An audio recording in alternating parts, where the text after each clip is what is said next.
Maraming pinaniniwalaan ng tao, mga paniniwalang inaasahan niyang totoo. Ngunit ano nga ba ang katotohanan? Nakasalig ba ang paniniwalang iyan sa banal na kasulatan? O nahuhulog lang sa sariling opinyon o kuro-kuro ng tao? Alamin sa palatuntunan, Biblia o kuro-kuro?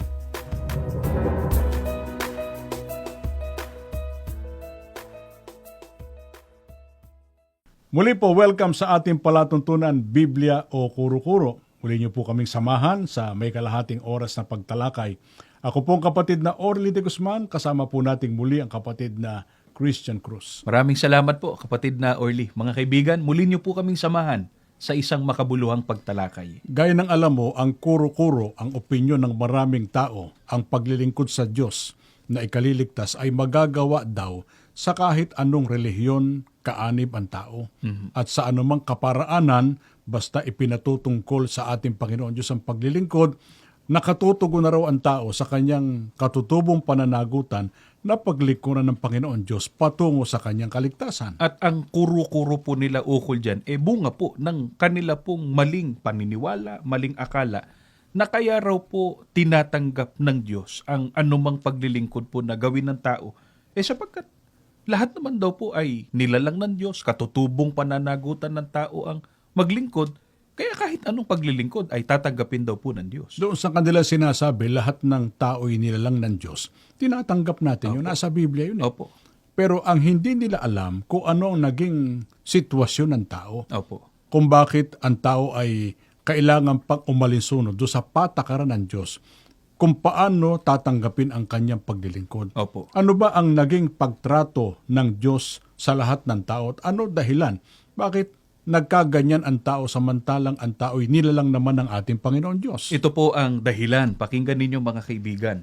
Ang nakasulat po dito po sa Kolosas, sa 1 sa 21, ganito po ang ating mababasa. At kayo ng nakaraang panahon ay nangahihiwalay at mga kaaway sa inyong pag-iisip, sa inyong mga gawang masasama. Kapatid na Orly, ito ang hindi po alam ng maraming tao, na ang tao po ay nahiwalay sa Diyos at itinuring pa po ng Diyos na kanyang kaaway. Bakit ang tao nahulog sa ganyang miserableng kalagayan, hiwalay at kaaway ng Panginoon Diyos? Sinagot din po ng talatang binasa natin. Ang sabi po, mga kaaway sa inyong pag-iisip, sa inyong mga gawang masasama sa makatwid, dahil po sa kasalanang nagawa ng tao. Kaya ang tao po ay naging kaalit ng ating Panginoong Diyos. Paano yung mga panalangin ng tao? Paano yung kanyang mga pag-awit ng pagpupuri? Paano yung pagsamba na ginagawa ng mga tao patungkol sa ating Panginoon Diyos? Yung pinahahalagahan pa ng ating Panginoon Diyos? Tiyak po na hindi. Ang katunayan po, mga kaibigan, pakinggan po ninyo ang nakasulat po sa Isayas. Sa 59:2, ganitong nakasulat. Kundi pinapaghiwalay ng inyong mga kasamaan kayo at ang inyong Diyos. At ang inyong mga kasalanan ay siyang nagpakubli ng kanyang muka sa inyo upang siya'y huwag makinig. Kapatid na Orly, pinatutunayan po na anumang pagdalangin, paglilingkod ng tao habang siya'y nasa kalagayang kaaway ng Diyos dahil sa kasalanan, tiyak po na hindi pakikinggan ng Diyos, hindi po tatanggapin ng Diyos. Sapagkat ang kasalanan po ay, ang sabi, siyaan niyang nagpakubli ng kanyang mukha sa inyo upang siya'y huwag makinig. Kaya ang kasalanan po ay nagsilbing pader sa pagitan ng tao at ng Panginoong Diyos para anumang pagdalangin, paglilingkod ng tao, hindi po tanggapin ng Panginoong Diyos. Kaya nakahiwalay ang tao sa Diyos sa kalagayan niya na siya ay kaaway ng ating Panginoon Diyos. Di sayang yung paglilingkod. Sayang po. Hindi nangangahulugang walang saysay ang paglilingkod. Obligasyon nga ng tao yun eh. Opo. Pero merong masaklap pong kinahulugan ng tao. Dahil sa kasalanan, nahiwalay po ang tao sa Diyos at ang kanyang mga paglilingkod hindi na po pinahalagahan ng ating Panginoon Diyos. At bukod dyan, masaklap na yun eh. Opo. Ano ang itinalaga ng Panginoon Diyos na mangyayari to sa mga taong itinuturing niyang kanyang kaaway? Pakinggan po natin sa Ebreo, sa 10:27. Ganito po ang ating mababasa. Pakinggan ninyo mga kaibigan. Kundi isang kakilakilabot na paghihintay sa paghuhukom at isang kabangisan ng apoy na lalamon sa mga kaaway. Kapatid na Orly, talagang hindi po maliligtas ang mga itinuturing ng Diyos na kanyang kaaway dahil po sa nabubuhay pa sa kasalanan. Ang sabi po sa binasa natin, isaan niyang kabangisan ng apoy na lalamon sa mga kaaway. At ito po'y sa araw ng paghuhukom. Teka muna, baka yung lalamunin ng apoy dyan puro mahirap, puro hindi nag-aral, walang kapangyarihan. Baka yung mga mayayaman tao nasa poder ng kapangyarihan hindi kasama dyan sa lalamunin ng apoy pagdating ng araw ng paghuhukom. Basahin po natin dito po sa Sefanya sa 1:18 at 14. Ganito po ang ating mababasa. Pakinggan ninyo mga kaibigan. Kahit ang kanilang pilak o ang kanilang gintuman ay hindi makapagliligtas sa kanila sa kaarawan ng kapuotan ng Panginoon, kundi ang buong lupain ay masusupok sa pamamagitan ng apoy ng kanyang paninibugho, sapagkat wawakasan niya, isang kakilakilabot na wakas, nilang lahat na nagsisitahan sa lupain. Ang dakilang kaarawan ng Panginoon ay malapit na at nagmamadaling mainam, sa makatwid bagay ang tinig ng kaarawan ng Panginoon. Ang makapangyarihang tao ay sumisigaw roon ng kalagim-lagim. Kapatid na Orly, tinitiyak po ng Biblia na lahat po ng taong itinuturing ng Diyos na kaaway niya dahil po sa kasalanan, kay mayaman, kay mahirap, Kaya dakila. kay dakila, mapapahamak po at hindi makaliligtas sa kapuotan ng Panginoong Diyos. Pagdating ng araw ng paghuhukom. Opo. Yung kayamanan pinakikinabangan ng tao sa buhay na ito Totoo pati po. kapangyarihan niya. Opo. Sa araw ba ng paghuhukom, magagamit niyo para matakasan niya yung walang hanggang kaparusahan? Hindi po, sapagkat niliwanag po sa Biblia, mga kaibigan, na kahit anya ang kanilang pilak o ang kanilang gintuman ay hindi makapagliligtas sa kanila sa kaarawan ng kapuotan ng Panginoon. Ang sabi pa, ang makapangyarihang tao ay sumisigaw roon ng kalagim-lagim. Kaya wala pong magagawa yung mga material na bagay, maging yung kadakilaang natamo ng tao sa buhay na ito. Kaya hindi ho masamang umunlad maging makapangyarihan. Pero dahil ba sa paghahangad ng tao mapasa kanya yung mga pinapangarap niya sa buhay na ito, ay hindi niya paglalaanan ng panahon ang kaligtasan pagdating ng araw ng paghuhukom? Magtatagal pa ba yung paghuhukom gaya ng inaakala ng iba? Hindi po. Mga kaibigan, maliwanag ang pahayag po sa binasa nating talata. Ang sabi, ang dakilang kaarawan ng Panginoon ay malapit na at nagmamadaling mainam. Kaya talagang dapat asikasuhin po ng tao na malunasan yung kanyang naging suliranin na siya'y nahiwalay sa Diyos, naging kaaway dahil po sa kasalanan. Dito sa mundong ito, halimbawa, ang tao merong naging kaaway na kapwa-tao niya. Opo. Ang tao ay tumatakas sa takot, baka pinsalain siya.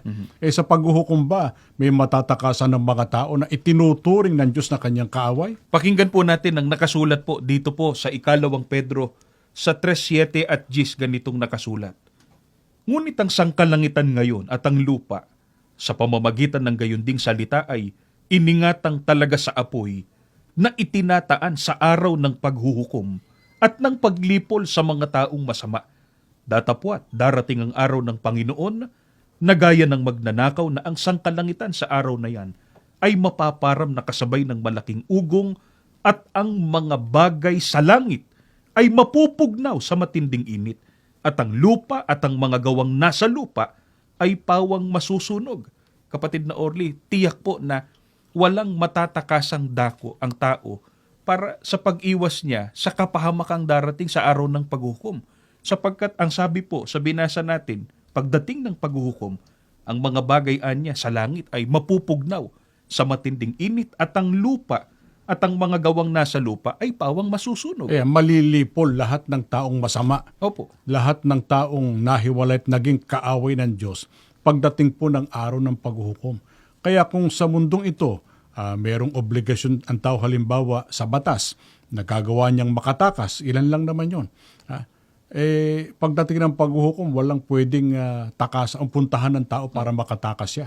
Sapagkat ang langit, ang lupa, gawang nasa langit, gawang nasa lupa, pawang masusunog at lilipunin lahat ng taong masama. Opo. Kaya anong tanging paraan na dapat na gawin ng tao para hindi siya malipol at huwag siyang mapahamak pagdating ng araw ng paghuhukom? Ang ipaalala po muna natin, ang naging problema po ng tao, nahiwalay siya, naging kaaway ng Panginoong Diyos.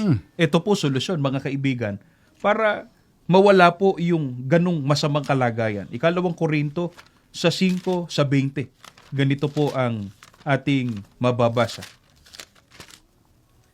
Kami nga'y mga sugo sa pangalan ni Kristo, nawaring namamanhik ang Diyos sa pamamagitan namin. Kayo'y pinamamanhikan namin sa pangalan ni Kristo, na kayo'y makipagkasundo sa Diyos. Ito po ang dapat gawin ng lahat ng taong nagkasala para maligtas.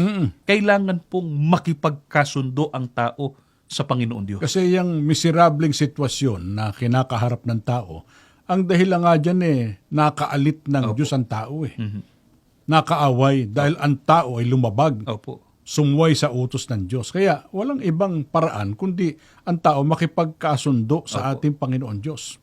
Hindi ho yung basta na lang susubo na maglilingkod sa anumang paraang maisipan niya. Hindi po yun ang paraan kundi makikipagkasundo muna ang mga tao sa ating Panginoon Diyos. Pero paano yun?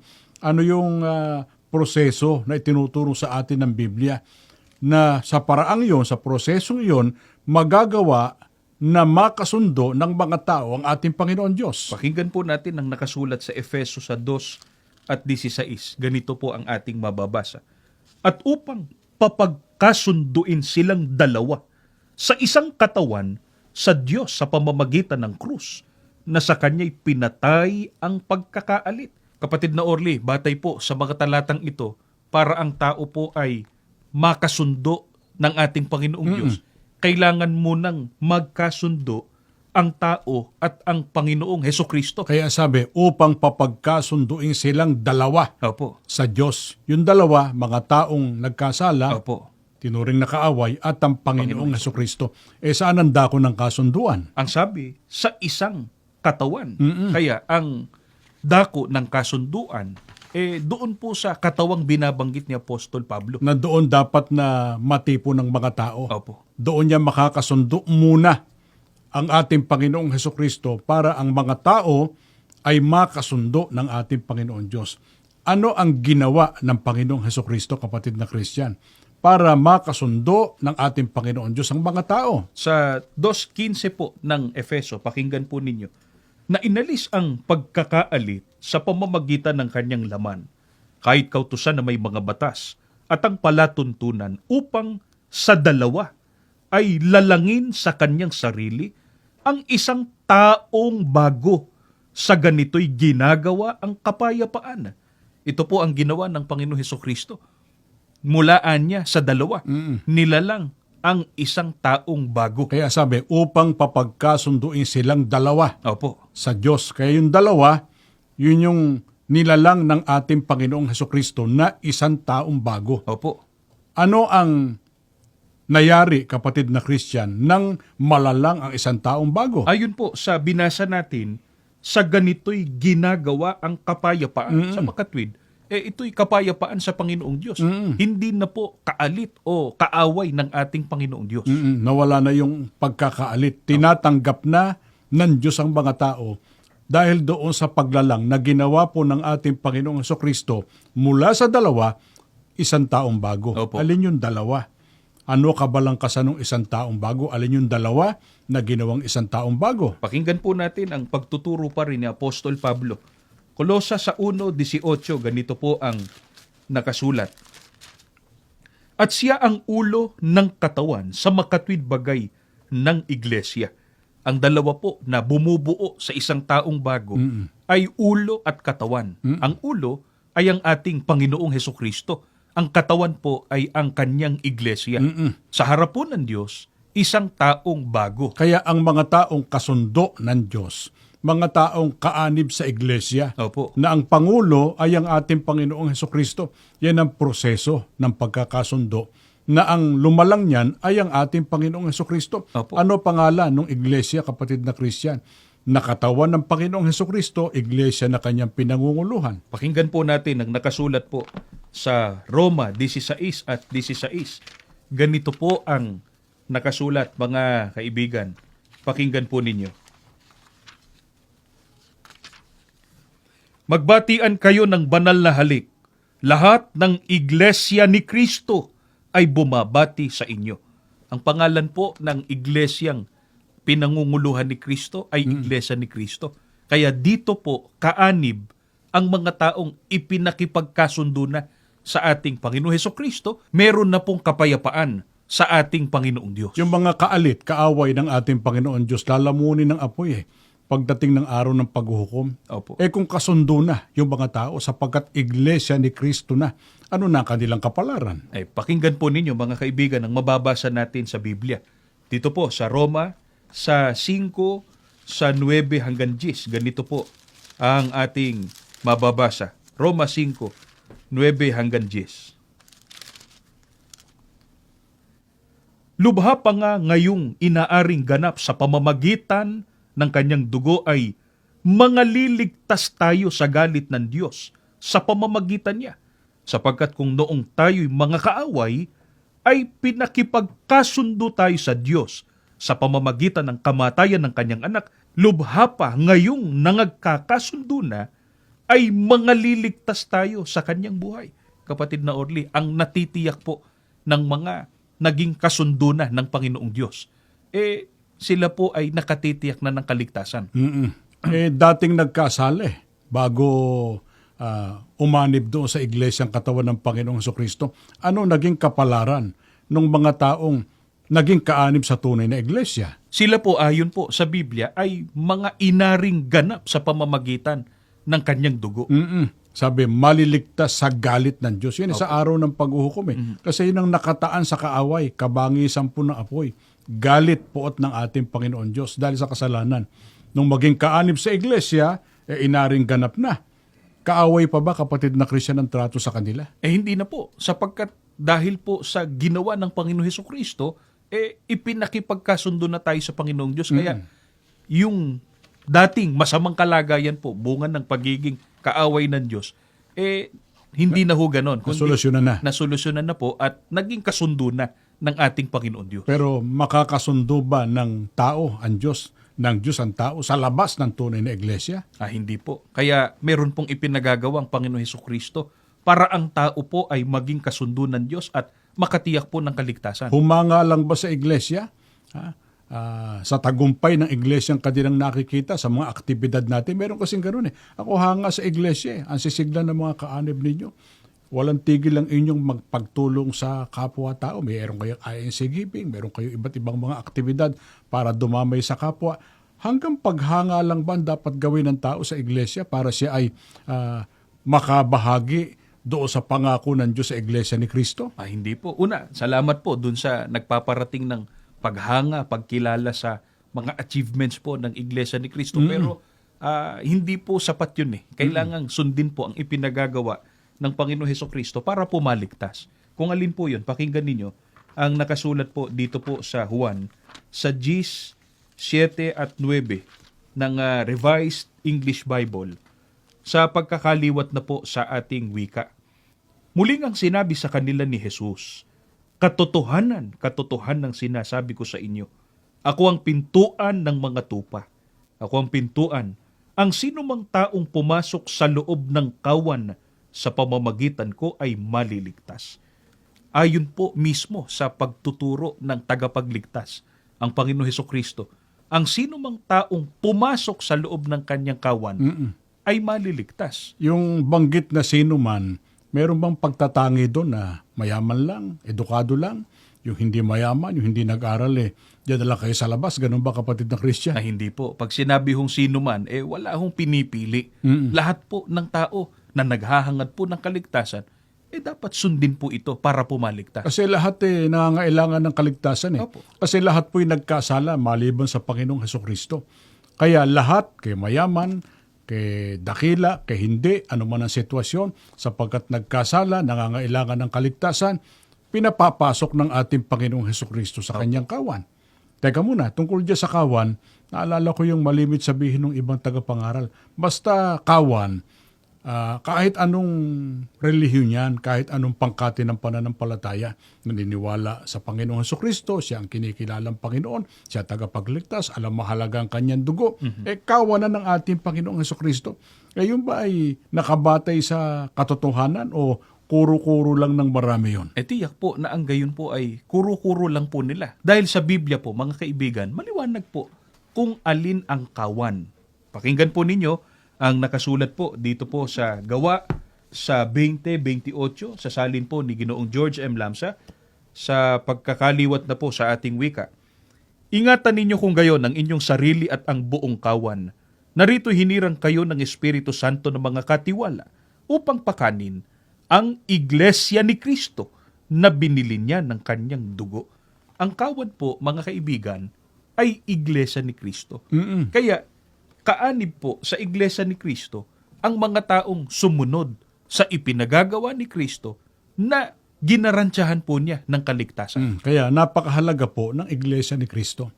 May kinalaman po ito sa kaligtasan na hinahangad ng lahat ng mga nagre-relihiyon. Opo. Kaya nga kasi umaanib sa relihiyon o pangkati ng pananampalataya ang tao, bahagi ng kanyang hinahangad, magtamo siya ng kaligtasan. Opo. Kung sinasabi man niyang, gusto kong maglingkod sa Diyos, tama yun. Pero yung tamang paraan po ng paglilingkod na ikaliligtas, nasa loob po ng Iglesia ni Kristo. Ngayon, paano kung sabihin ng iba, hindi ba utos din naman ng Diyos na magpagal para sa ikabubuhay? Hindi ba utos din na kandilihin yung sariling kanya, yung sariling sambahayan? Kaya yun ang aking inuuna yung para sa buhay na ito, maging maginhawa buhay ko, matulungan ko yung nangangailangan, lalo ang aking pamilya, saka na yung kaligtasan. Dapat bang maging ganun ang prinsipyo ng tao? Hindi po. Dapat ang ipagpaon na po ay ang ukol po sa kaligtasan. Ito po ang naaayon sa Biblia, mga kaibigan. Pakinggan po ninyong nakasulat. Dito po sa 2 Korinto, 6:1 hanggang 2, ganito ang mababasa po natin sa Biblia. Yamang kami mga katulong sa gawain ng Diyos. Ipinamamanhik namin sa inyo na huwag ninyong sayangin ang pagkakataong ibinibigay sa atin ng Diyos, sapagkat sinasabi niya, sa kaukulang panahon ay pinakinggan kita. Sa araw ng pagliligtas, sinakluluhan kita. Tingnan ninyo, ngayon na ang panahong nararapat, ngayon ang araw ng pagliligtas. Kapatid na Orly, ang pamanhik ng mga apostol noon pa, na ito rin ang pamanhik natin sa lahat ng ating mga kababayan, sa lahat ng nabot ng palatuntunan ito. Huwag ninyong sayangin ang pagkakataong ibinibigay sa atin ng Diyos. Ngayon pong tayo'y buhay at malakas at narinig ninyong katotohanan. Pagkakataon po ito na ibinibigay ng Diyos sa ikaliligtas po ng tao. Saka na. Alam ko yan ay pagkakataon para sa ikaliligtas, pero haharapin ko muna buhay ko sa mundong ito. Kailan ba dapat pag-ukulan ng panahon ng para sa kaligtasan? Ngayon po, sabi nga po sa binasa natin, tingnan ninyo, ngayon na ang panahong nararapat, ngayon ang araw ng pagliligtas. Kaya tama pong magpagal para sa ikabubuhay. Opo. Tama rin po na kandilihin yung ating sariling pamilya sa matuwid at marapat na paraan. Pero huwag po dahil dyan, yung ating kaligtasan ng ating nasa isa panganib, Opo. nasa isa sang tabi, na pawawalang kabuluhan. Dapat po ngang samantalahin ang pagkakataon para matamo natin ang kaligtasan na hinahangad po nating lahat. Na ito po ay sa pamamagitan ng pakikipagkasundo ng mga tao sa Diyos sa paraang maging kaanib ang mga tao sa loob ng Iglesia ni Kristo. At ito po natin siya paglingkuran ng ayon sa kanyang kalooban itong ating ikababanal at ikapagtatamo ng kaligtasan. Sana po itong ating pagtalakay, gaya po ng aming malibit sabihin, nakatutulong po sana sa inyong paghahanap ng katotohanan. Maging daan ang inyong ginagawang pagsubaybay para po tayo magkasama-sama sa tama pong paraan ng paglilingkod sa Diyos sa loob po ng Iglesia ni Kristo patungo po sa ating kaligtasan. Salamat po ng marami.